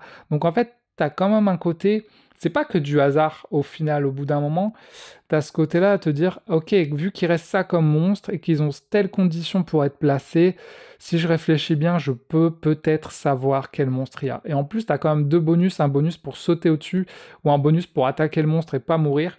Donc, petit jeu pas cher, je suis pas sûr qu'il est en stock, mais je crois que vous pouvez le trouver en occasion. Il a vraiment bien marché avec Kumquat et moi, j'ai beaucoup apprécié. Donc je vais lui monter sa note et je vais lui mettre un 7,7. Et je vais lui noter, je vais lui mettre une lunette d'argent. Bravo pour Shy Monster, il nous a surpris, en tout cas beaucoup plus que Agent Avenue. Agent Avenue, du coup, je sais même pas ce que je lui mets comme lunette, je crois que je lui en ai pas mis. Je vais lui mettre une lunette de bronze pour Agent Avenue. Ah là là, j'oublie de mettre des lunettes, c'est fou ça. Voilà pour Shy Monster. Je pense qu'Agent Avenue, c'est surtout que bah, il faut que je trouve quelqu'un qui aime bien pour pouvoir mieux en profiter, quoi. Et ensuite, en duo, on a Mandala Stone. On a joué à Mandala Stone, mais je vous en ai déjà parlé, mais là, on a joué à l'extension de Mandala Stone, qui d'ailleurs rentre dans la boîte. Elle est où? Elle rentre dans la boîte, même avec la boîte. Ça, c'est cool. Vous pouvez même mettre la boîte dans... Vous pouvez mettre la boîte dans la boîte. Et, petite extension de Mandala Stone qui est notée... combien il est noté 7,2. 7,2 l'extension de Mandala Stone qui ajoute juste des pierres blanches. Voilà, c'est juste ça l'extension. En fait, ce qu'il y a, c'est que dans Mandala Stone, vous devez faire vos points, mettre vos tuiles chez vous, et après, une fois que vous marquez vos points, vos tuiles, vous les mettez dans une sorte de mandala, en fait. C'est peut-être le nom du jeu. Dans une sorte de mandala un peu tourbillon, comme ça, et vous mettez vos tuiles pour gagner des points. Et en fait, si par exemple, vous mettez 4 tuiles, 1, 2, 3, 4, par exemple, au bout de la quatrième, vous allez gagner 1 point ou 2 points, ce qui est marqué, quand vous posez votre tuile, il est marqué, vous gagnez 2 points, par exemple. Cette extension, elle permet de rajouter juste un petit galet blanc sur ces points-là. Ce qui fait que quand tu marques des points, au lieu de gagner le point, tu peux soit choisir de gagner le point, soit choisir de récupérer ce petit galet blanc. Ce petit galet blanc, tu le récupères et tu pourras le réutiliser dans ta zone pour pouvoir avoir plus de bonus et donc plus de points en fait. Donc, c'est pas con parce que ça donne une option en plus finalement quand tu marques des points. C'est-à-dire que si t'as pas l'extension, bah juste tu vas marquer des points sur le plateau où tu gagnes des points. Et grâce à cette extension, bah, quand tu vas marquer des points, tu pourras aussi avoir l'option de récupérer une pierre pour gagner d'autres points par la suite. Parce qu'en fait, dans Mandala Stone, tu as des conditions pour gagner des points en fonction des petites pierres que tu vas mettre. Donc par exemple, si tu as 3 pierres les unes sur les autres, t'as que 3 points, et si tu rajoutes une pierre, tu vas peut-être avoir 6 points, tu vois. Donc en rajoutant une pierre comme ça peut donner plus de points. Donc en fait, c'est une bonne extension, parce qu'elle complexifie pas tant que ça le jeu. Bon, d'accord, t'as un petit côté, un moment où tu vas marquer le point, tu dis, bon, est-ce que je marque le point ou je prends la pierre? Mais finalement, ça va être assez logique, ta décision, tu vas faire le choix qui te rapporte le plus de points. Et ben, finalement, c'est plutôt cool, ça donne une option en plus. L'extension, c'est cool parce que la boîte est tout petite. Ils nous ont pas fait une extension à la Cascadia avec une boîte énorme pour pas grand-chose. Là, au moins, c'était pas cher, on le voit souvent en promo en plus. La boîte est petite, ça ajoute une bonne option au jeu. Donc pour Mandala Stone, pour moi, c'est ok. C'est une bonne extension. C'est ce qu'on demande à une extension, à ajouter un petit peu plus de choix sans trop complexifier le jeu. Donc je vais lui mettre une note de 7,5 pour l'extension Mandala Stone Sérénité, avec une petite lunette, je sais pas trop, lunette d'argent. C'est pas non plus indispensable, si vous l'avez pas, c'est pas très grave. Mais moi, une fois maintenant que je l'ai, je jouerai toujours avec, je pense. Ça met plus d'options au jeu. Je parlais de Cascadia tout à l'heure, il y avait l'extension de Cascadia qui permet plus d'options, mais je la trouvais pas indispensable. Ici, bon, bah, une fois que vous l'avez, franchement, bah, vous l'avez, quoi, vous jouez avec. Et finalement, c'est quelque chose que j'aimerais te retrouver dans certains jeux. Le fait de, quand tu marques des points, tu puisses avoir une autre option supplémentaire que juste gagner des points, mais peut-être pouvoir modifier ton tableau pour faire plus de trucs et avoir plus d'options. C'est pas con comme idée en fait, et ça devrait être réutilisé, je pense. Euh, Ensuite, on va parler d'un autre jeu que j'ai joué en duo, ben là, qui est noté 7,3. Et ce jeu, c'est Leaders. Leaders, désolé pour le café de jeu, il va être long, je pense qu'il va durer 1 heure. Leaders, les amis, le défaut de ce jeu, les amis, c'est qu'il n'est pas jouable en solo. C'est un jeu de 2 joueurs d'affrontement. J'étais dans un bar à jeux, on avait joué avec des potes. Après, j'ai un de mes potes qui est parti, on s'est retrouvé à 2 avec Jérém. Bisous si tu regardes la vidéo. Et la nana du bar à jeux, elle nous amène un jeu, elle nous amène Leaders. Je l'avais vu au Festival du Dinor, j'avais pas pu jouer faute d'adversaire. Et puis là, elle nous ramène le jeu. Elle commence à ouvrir la boîte. Tranquille. Déjà, tu vois la boîte, magnifique, avec le petit effet brillant. Tu vois la boîte, tu fais ah ouais, c'est joli. Elle ouvre le truc, elle commence à m'ouvrir la boîte en mode tiroir et tout. J'avais l'impression d'être dans un truc de luxe. Je fais what? Et dedans, t'as les persos et tout. Je fais c'est quoi ce jeu trop stylé et tout? Et elle commence à nous sortir le plateau qui là est plié, mais hop, tu le déplies, tchac, et t'as le plateau pour jouer en mode échec. Je dis mais qu'est-ce que c'est que ce jeu d'échecs en mode League of Legends et tout? Et t'as les cartes pour jouer.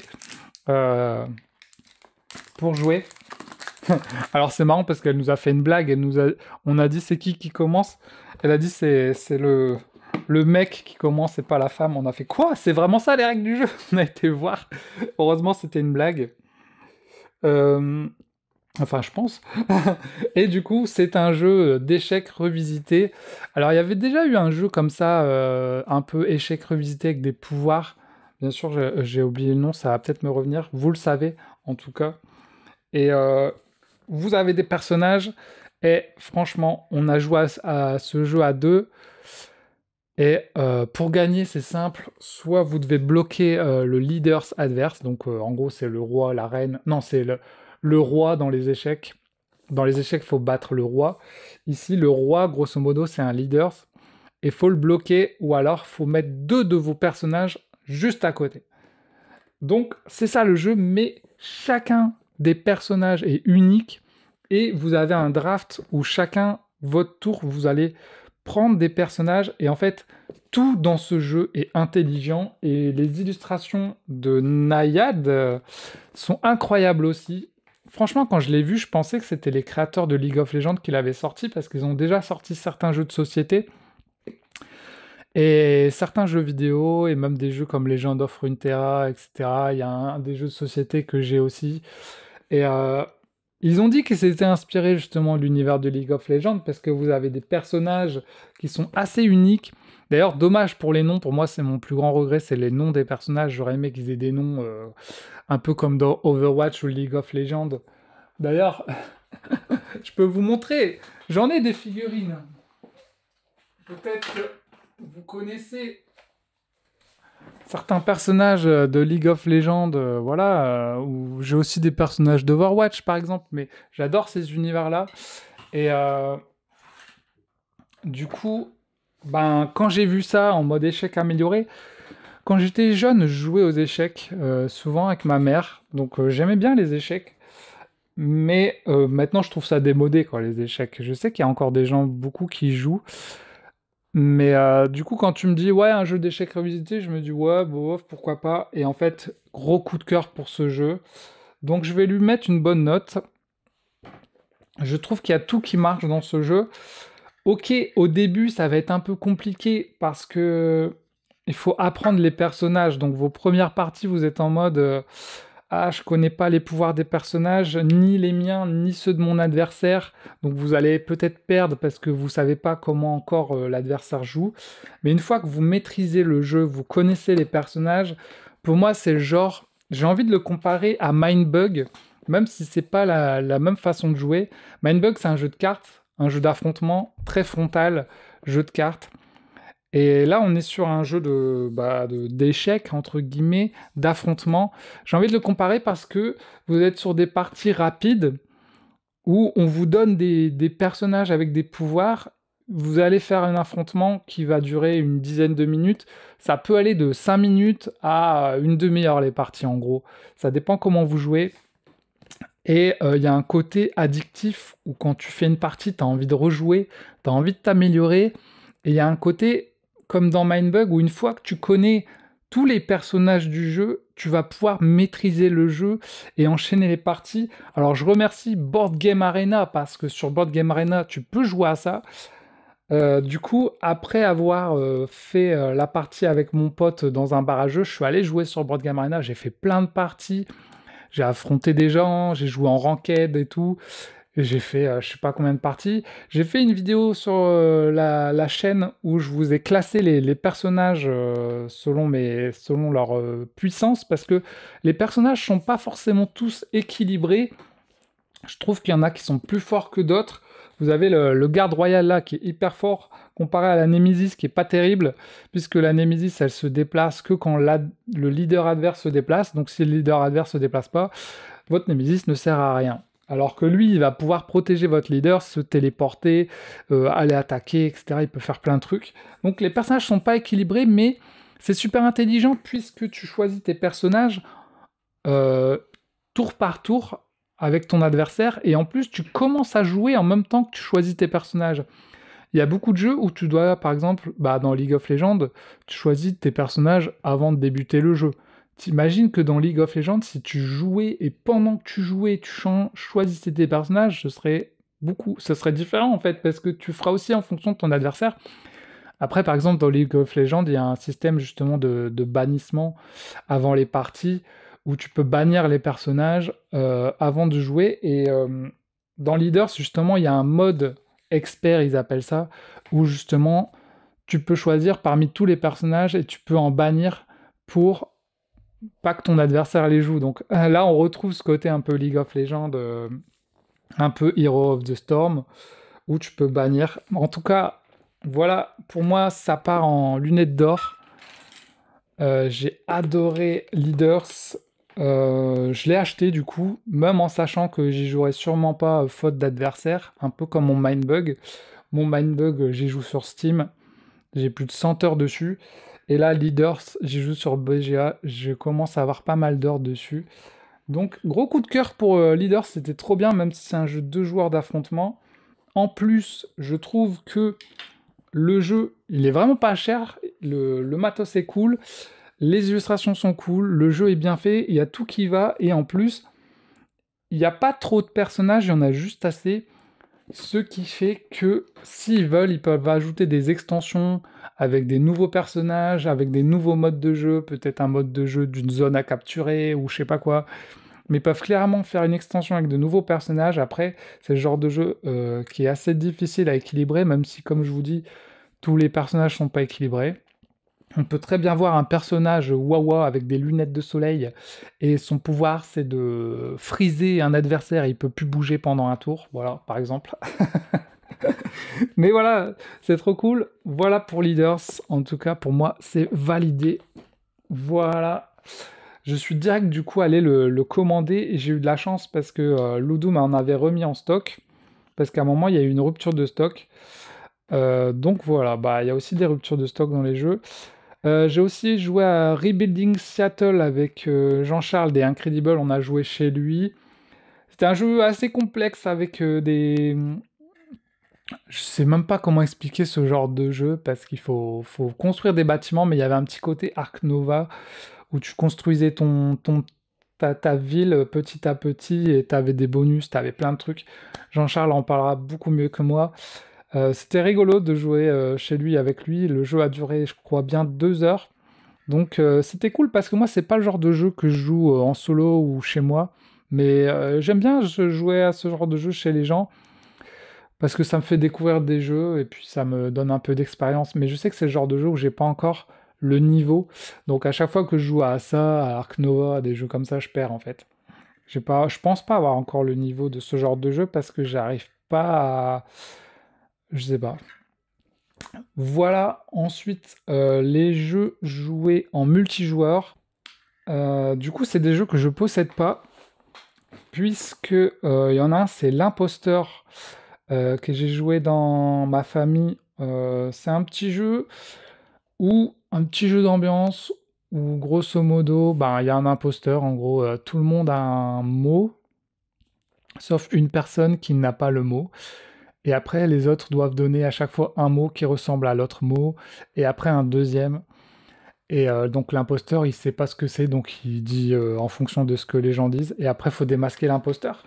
Donc c'est une mécanique qu'on retrouve dans différents jeux, comme par exemple Detective Club avec les images, ou le jeu de singe, là, il y a un petit jeu de singe que j'ai en plus, où là, c'est des mimes qu'il faut faire et il y a un imposteur.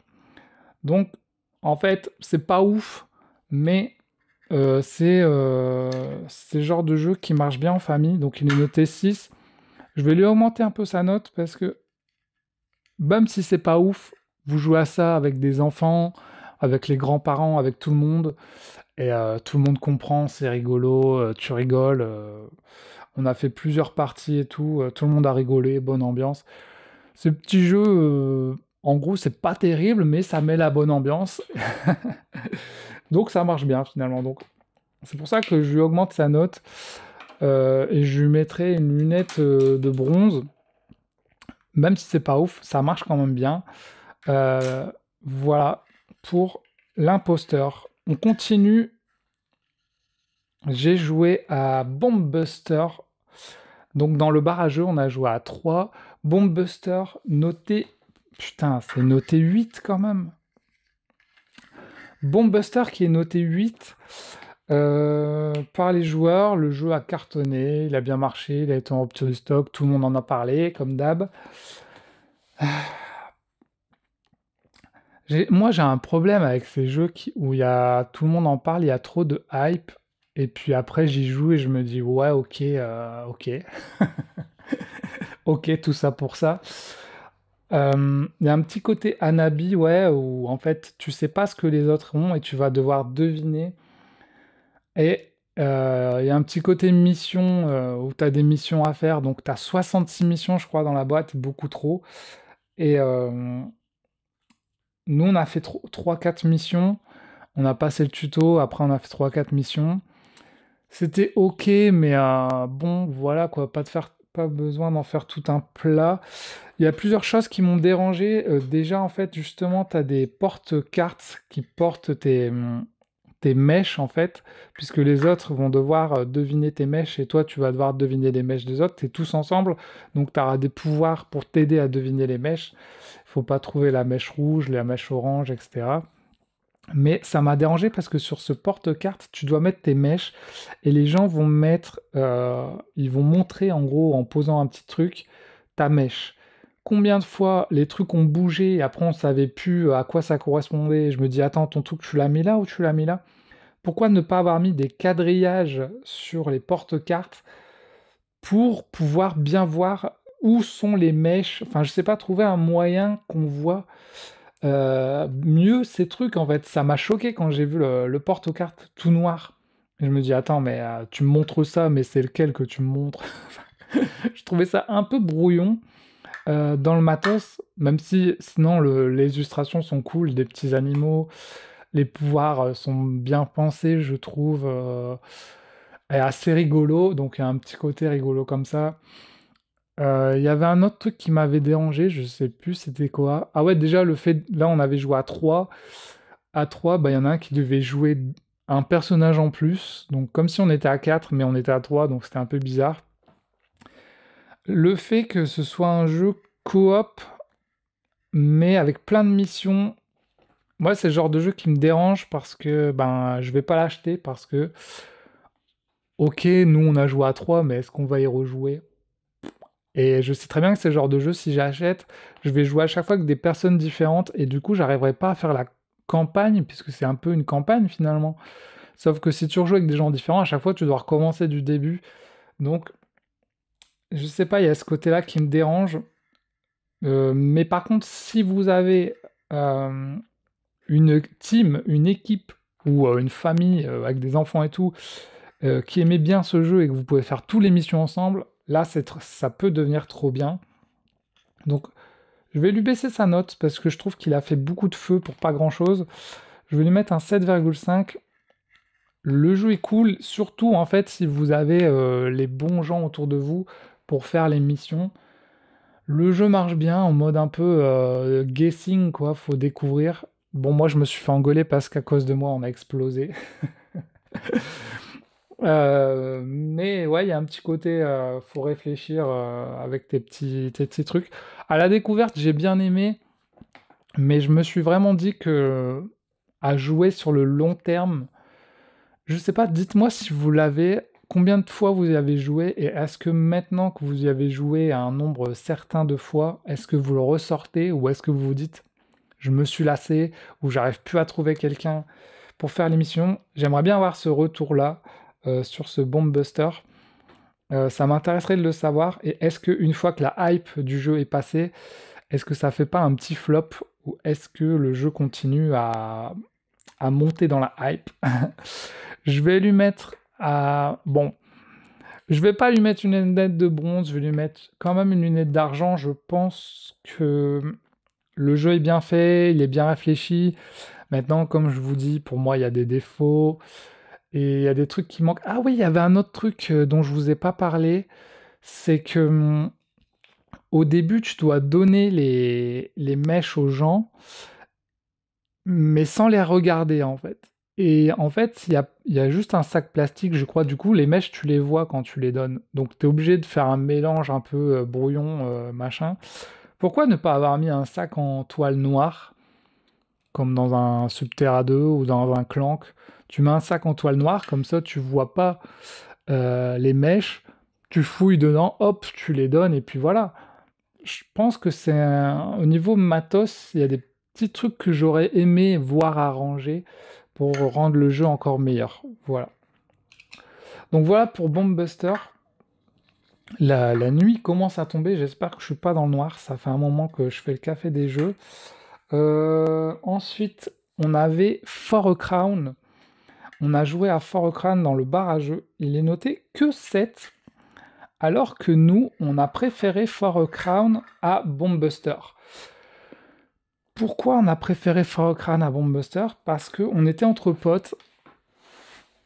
Et Fort Ocrane, entre potes, si vous aimez vous charrier, bah ça marche bien en fait. Ça marche bien, et je vais lui mettre 7,8. Donc Fort Ocrane, c'est pareil, on a entendu beaucoup parler, surtout parce qu'il était dans l'As d'or, nommé en As d'or.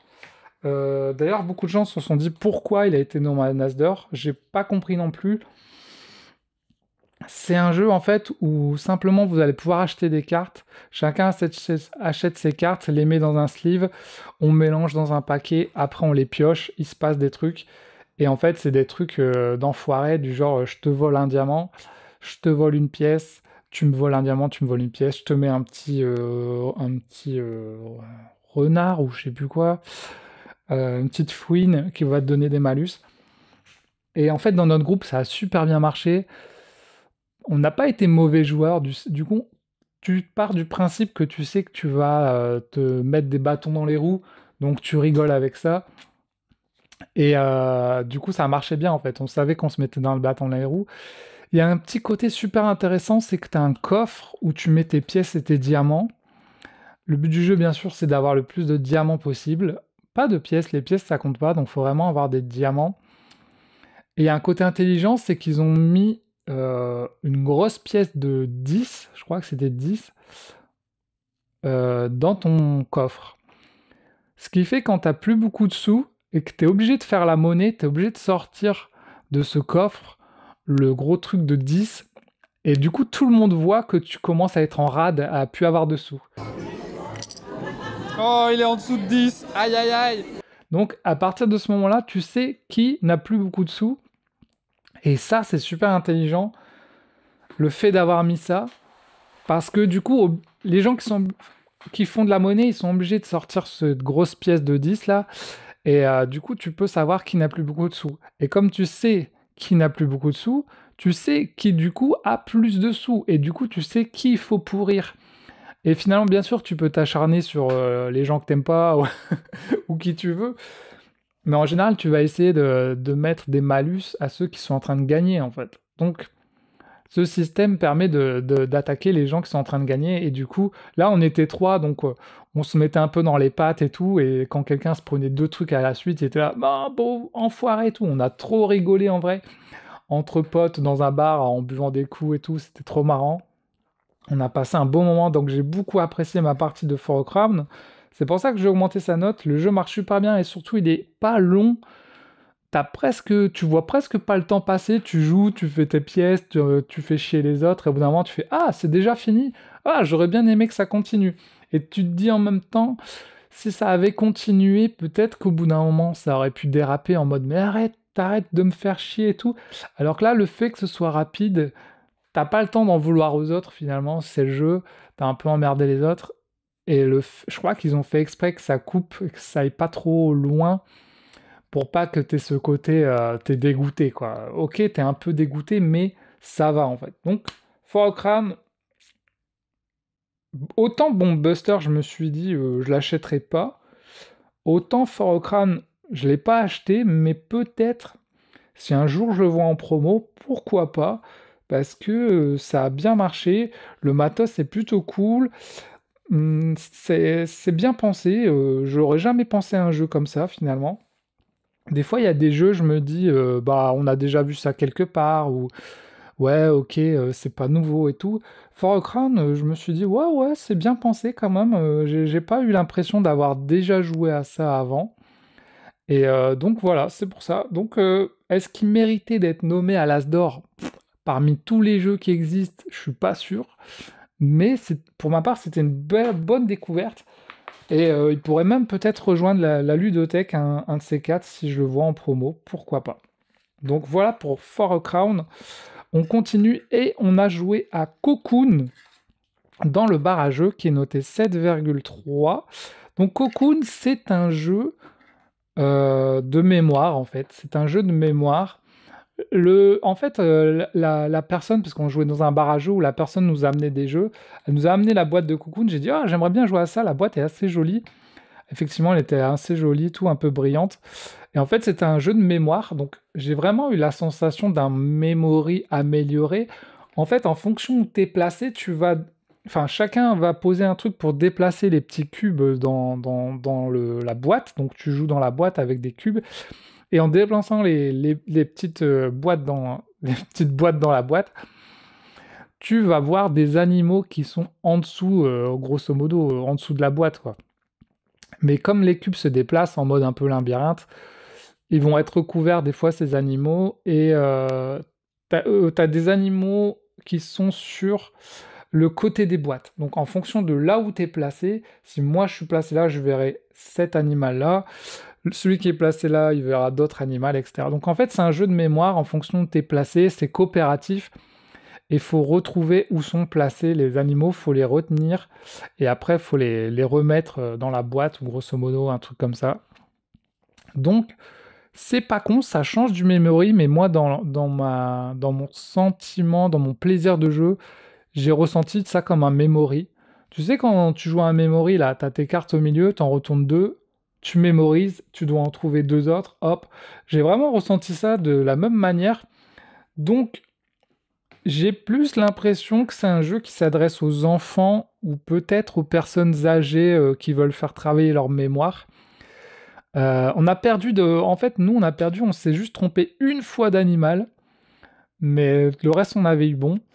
Après, tu dis, bon, bah voilà, on a perdu. Donc, j'ai pas eu ce côté en mode j'adore ce jeu, il est trop bien, ou j'ai envie de l'acheter. C'était vraiment en mode on a joué, ok, c'était cool, on passe à autre chose. Mais pour moi, c'est vraiment un jeu qui peut être cool à jouer avec des enfants pour faire travailler leur mémoire. Donc voilà, j'ai plus ressenti ce côté pour jouer avec des enfants. Je sais pas si les adultes y jouent, mais n'empêche que on se rend compte que c'est pas si évident de travailler sa mémoire. Et après, tu avais aussi des options pour jouer avec des bonus.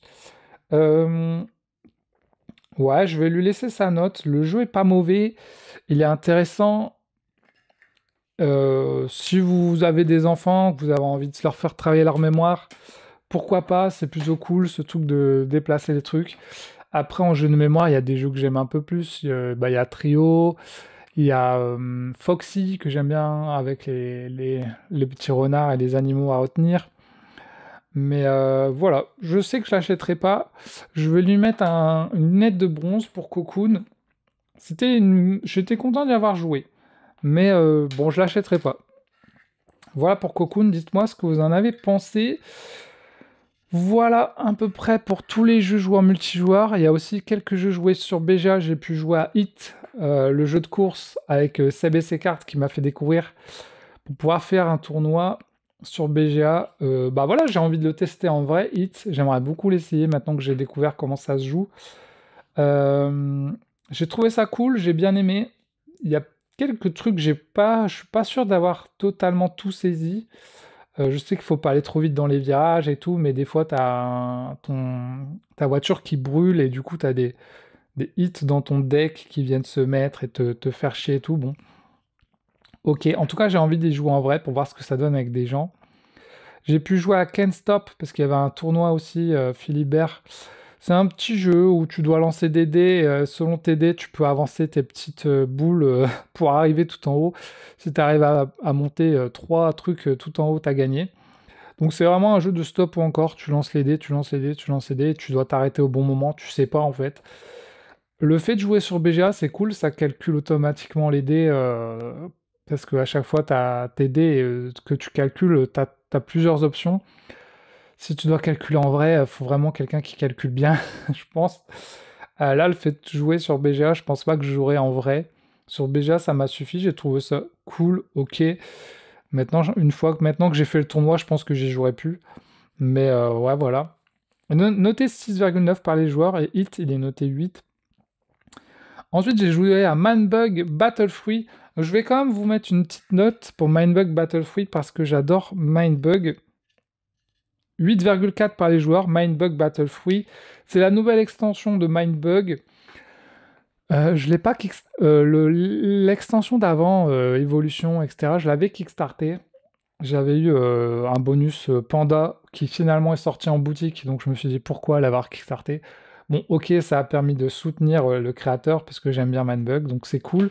Mais le bonus s'est retrouvé en boutique, donc là je me suis dit, bah pour le nouveau, je le kickstart pas. Effectivement, il y a tout qui sort en boutique. Euh, Battlefree, donc je l'ai pas joué en vrai, je l'ai joué sur Steam. C'est la même chose, c'est les mêmes cartes, etc. Et d'ailleurs, moi, Mindbug, c'est un jeu que j'ai acheté, mais que je joue pas en vrai parce que j'ai pas d'adversaire, mais j'adore, donc j'y joue sur Steam. J'ai plus de 100 heures sur le jeu, je commence à bien le connaître. Et Battlefree, j'ai trouvé que c'était une bonne extension. J'ai trouvé même peut-être meilleur que les extensions d'avant, Evolution, machin.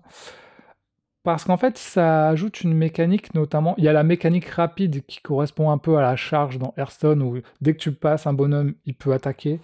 Ouais, ok, pourquoi pas. Ça devient comme un peu Hearthstone maintenant, qu'ils améliorent, qu'ils ajoutent de plus en plus d'extensions. Au début, c'était tout simple. Maintenant, on retrouve ce côté Hearthstone où il y a de plus en plus de mots-clés. Les mots-clés sont pas difficiles, en tout cas, si vous êtes un joueur de jeux de cartes Magic, Hearthstone, Legend of Runeterra, etc. Vous retrouvez des mécaniques qui sont déjà connues, ça a juste des noms différents. Mais la mécanique que je trouve super intéressant, c'est récolter la mécanique du récolte. Donc en gros, ça met un timer sur tes créatures. Du coup, tu as un timer. Par exemple, tu poses une créature, elle te dit dans 5 tours, tu as gagné la partie si la créature est pas morte. T'as des timers, elle te dit dans 3 tours, si la créature meurt pas, elle détruit toutes les créatures adverses. Je trouve ça super intelligent comme mécanique, parce que ça met une pression, que ce soit à toi ou à l'adversaire. Et franchement, je trouve que ça ajoute un truc en plus à Mindbug qu'il n'y avait pas avant, cette récolte où tu te dis, ah ouais, dans 3 tours, toutes mes créatures les explosent. Alors est-ce que je mets plus de créatures pour essayer de détruire sa créature? Est-ce que j'en mets moins parce que s'il explose, bah ça va tuer toutes mes créatures? Lui, sa créature, dans 5 tours, il a gagné, donc il faut absolument que je la tue. Ou est-ce que je lui mindbug parce que peut-être que je vais pouvoir la garder et tout? Donc j'ai trouvé ça hyper intéressant. En plus, j'ai trouvé ça, les créatures de l'extension hyper rigolotes. Au début, quand j'ai vu ça, Mindbug Battle Fruit, je me suis dit, ils ont craqué ou quoi, les fruits, qu'est-ce qu'ils vont nous faire? Mais les illustrations sont toujours cool. Il n'y a pas d'intelligence artificielle, c'est fait par des illustrateurs et tout. La mécanique marche toujours bien, donc franchement, le Mindbug Battle Fruit, Mindbug, moi je vais lui mettre un 9 pour cette extension et pour Mindbug. Ça sera une lunette d'or. Malheureusement, je pense pas me l'acheter. Après, ça reste pas cher un Mindbug. Je crois que c'est 15 balles, un truc comme ça. Et si vous avez jamais joué à Mindbug, vous aimez les jeux comme Magic, etc., les petits jeux de cartes, et ben allez-y, foncez. Après, forcément, la différence entre un Magic ou un Mindbug, c'est que Magic, vous allez créer votre deck de cartes et vous allez jouer avec ces cartes-là, alors que Mindbug, vous avez des cartes random, aléatoires. Vous pouvez pas créer votre deck, ce qui fait que tous les gens qui aiment bien créer leur deck, ils sont un peu perdus dans Mindbug puisque c'est de l'aléatoire. Moi, dans Hearthstone, j'adorais le côté arène où tu avais des cartes, un deck aléatoire. Et donc, si vous aimez jouer comme ça avec des cartes aléatoires, c'est cool.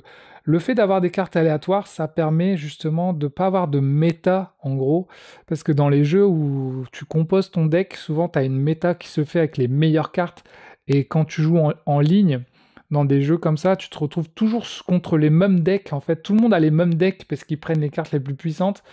Là, dans Mindbug, ben, il n'y a pas de méta en fait, puisque tu as des cartes aléatoires. Et puis au pire, si tu as des cartes de merde, tu peux toujours utiliser tes Mindbug pour voler l'adversaire. C'est ça qui est toujours intéressant. Et les Battle Fruits, je les ai trouvés super cool. Donc peut-être que je me l'achèterai pour la collection parce que j'aime bien Mindbug, mais finalement j'y joue sur Steam. Allez l'essayer sur Steam. Le jeu est gratuit. Après, vous pouvez acheter des trucs, mais vous pouvez me jouer gratuitement. Le jeu est cool, il est rapide, efficace. Donc, petit coup de cœur toujours pour Mindbug. Voilà. Et j'aimerais bien tester aussi le prochain après le Battlefree. Il y en a encore un autre qui arrive. Donc, on verra pour ça. Il me semble que j'ai fini. Ah non, j'en ai oublié un. Ah mince. Bah, bon, j'en parlerai le mois prochain. C'est pas grave. J'en parlerai le mois prochain. Je crois qu'on a déjà fait pas mal de jeux, je pense. Là, on est sur un gros café des jeux. Ah, j'espère qu'on m'a bien entendu, que tout est dans la boîte. J'étais un peu fatigué, désolé, j'ai beaucoup de boulot en ce moment avec mon taf et tout. J'essaye de quand même continuer à faire les vidéos pour la chaîne, mais je suis HS. Bon allez, je vais aller me prendre un petit coup à boire. Vous retrouverez tous ces jeux en description. N'hésitez pas à me dire est-ce que vous avez bien aimé ou pas les jeux. Il y a certains qui sont de la nouveauté, il y en a qui ne sont pas. J'achète pas que des jeux neufs, j'aime bien acheter des jeux qui sont en promo, en rescapé, etc. pour les avoir moins chers.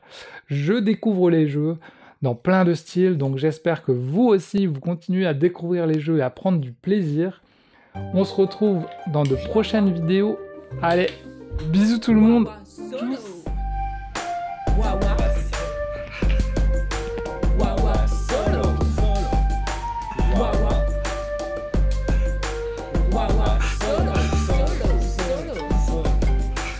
Wawa solo, solo, solo. Wawa solo.